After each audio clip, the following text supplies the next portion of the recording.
Up next, we have Satoshi's Games. Carlos, I believe. Oh. All right, coming up from the back. While he's walking up, any... Do you mind taking pictures and videos of my presentation? Sure. Would you mind taking videos and pictures of my presentation? Sure. Thank you. Here's mine.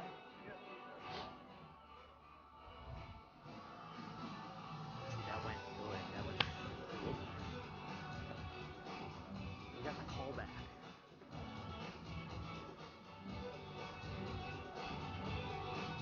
That was a good one. Nice. Yeah. Thank you. That's pretty good, yeah.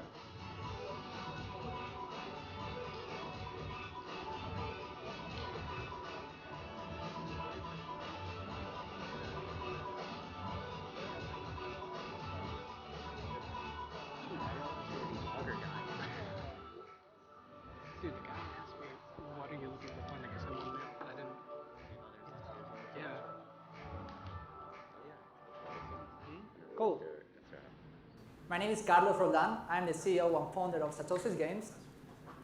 What we're building, can we go to the next slide? Cool. So the current landscape of the gaming industry right now is pretty different to what some gamers would like to have. It's very aggressive on users. They don't own most of their time that they are spending on the games. Basically, they are spending time acquiring assets in the games and acquiring some balance. Then there is no other way to liquidate that value. Studios actually struggle to prosper because they are very limited by heavy aggressive fees on the free-to monopoly of game publishers platforms as well. So it's very different it's very hard and very complicated to get through. There are other crypto platforms that they are trying hard, but they have some scalability issues and some liquidity problems. So they are very focused on other chains, and those chains, they're focused on a token the issue, and they're trying to become, again, reinventing the wheel with this loyalty problem, or loyalty point issue.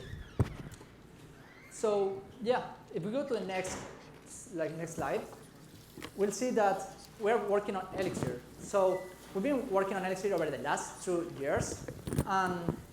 Elixir is born to take over the dominance of Ethereum crypto markets or other cryptocurrencies that they're working in the gaming space. So we protect users using liquid rewards. We are working and building on top of Lightning Network, and our assets that runs on top of the in-game assets, they are on Liquid Network. We also caring about developers. So we are lowering their cost, and we are providing second markets, community markets, so it's safe, interoperable. If we go to the next slide, is how is the actual recipe that makes this happen. So on one side, we have the desktop launcher, which is a game application where you can run your Bitcoin games, and you can buy other assets, other games, and play instantly from your desktop. It also has a publisher dashboard that comes with an SDK for game developers or indie developers. They want to just implement their stuff and implement their games so they can migrate their standard mobile games into Bitcoin rewards with no friction and Bitcoin focused. As well as that, we got a community market so they can trade those liquid NFTs. And it's been active over the last few months, and we've been processing a heavy amount of transactions there since then, only having one game active into this market. If we go to the next slide, we're going to see these 7 games. There are 7 Bitcoin games already published in this launcher. It's 7 titles that they are cross-gender and cross-platform. Especially the ones in this side, they are Bitcoin mobile games that is not breaking the famous terms and conditions of mobile platforms. Because again, it's Bitcoin rewards, it's not payments within the game. And yeah, those are the 7 titles. Let's talk a little bit about our markets, our stats and metrics, sorry. So Light Night, our star game and promoter of our technology we are shipping to other game developers, is showcasing what no other crypto game has done yet, which is having the metrics of already over 100,000 revenue and 4,100 paying customers. In terms of metrics and retention and users that we got, we are able to retain daily active users and over 1/3 of them. So that's not usually what used to happen in a regular game in a pre-alpha stage. So this demonstrates how the market is ready to adopt Lightning Network rewards into the gaming industry and how we're actually making it happen in terms of numbers. If we go to the next stage, we'll see how the business model is that we're working in. So our revenue model is based on trading fees from assets in the NFT market, as well as distribution fees from game developers when they distribute their games into the launcher and they play with it. We expect to have these figures here and around 600 games in our platform and a combined amount of 2.5 million. Right now on Elixir, I need to say that we've sparked up the interest of 12 publishers to create and start integrating 4 of them, their games, into our launcher, summing up about 1 billion customers that they got into their games combined. Cool. So in the next one is a little overview of our team. Here, there is not all of them. It's just the main of them. We are 20 people in our team. Most of them, we are based in Spain, but our team is remote. We have an institution here in Delaware. And yeah, let me comment a little bit about myself. I've been a developer, a Bitcoin developer. And also, I am the CEO and founder. I founded the company 2 years ago. Alfredo Bárcena is the former founder and CEO of IDC Games. He's one of the larger publishers in Europe. He joined recently, like 4 months ago, to work full-time in Satoshi's games. He saw the potential in our company. And then we have Carlos Burlado, who is a great operative guy, bringing operations done, and he puts all of our pieces together. If we move to the next slide, you will see our fundraising details and what we are aiming forward. Some of our investors board, they are right here. So we already raised 750K in a pre-alpha version of Lightnight, and we make Lightnight work, as well as creating the foundations for Elixir. This is our prediction of our funds for development and mostly for heavy marketing, as our products are already ready to go into market for marketing perspectives. All right. Hey, time for 2 questions here. Let's kick it to the judges real quick. So, does this only go in if somebody designs it into their game from the very beginning, or can I do it with Fortnite or Roblox? Yeah, so it doesn't. You don't need to create the game from the beginning. We already have some publishers. They just replace the soft currency of the local game. So the 7 games you've got, those are people who are developers that worked with you, so this was built in from the beginning. Yeah. No, they just replace their local currency of the game for Bitcoin.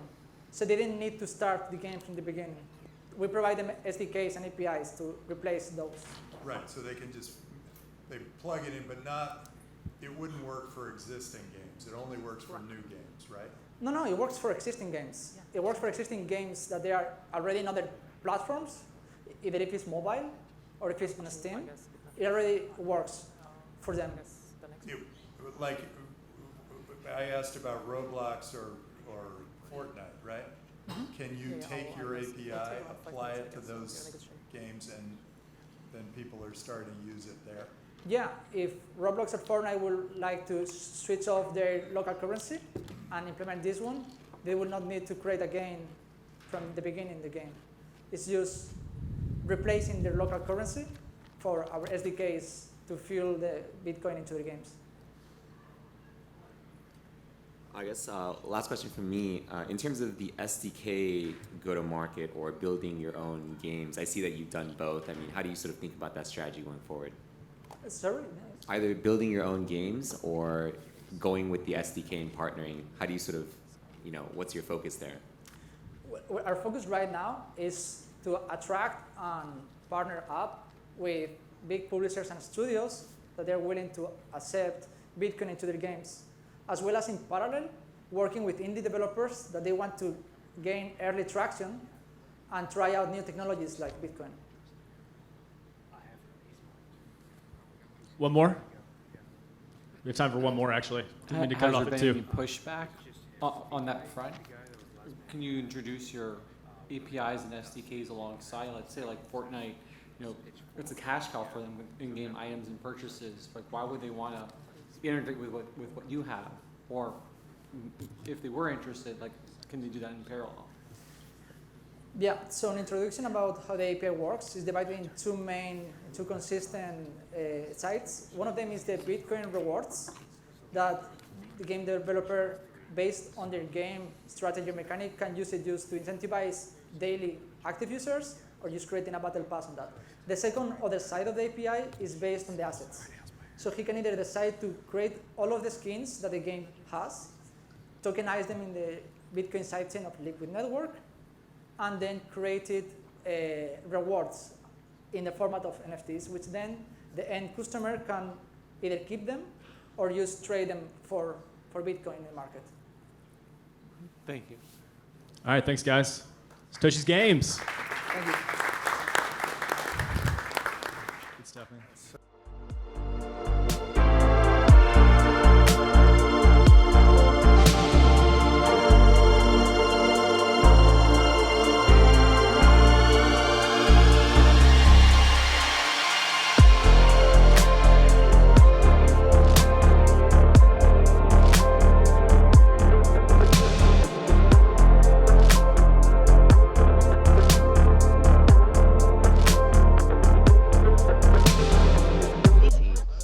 That's a jukebox, yes. This over there, yes, the jukebox. That's a jukebox.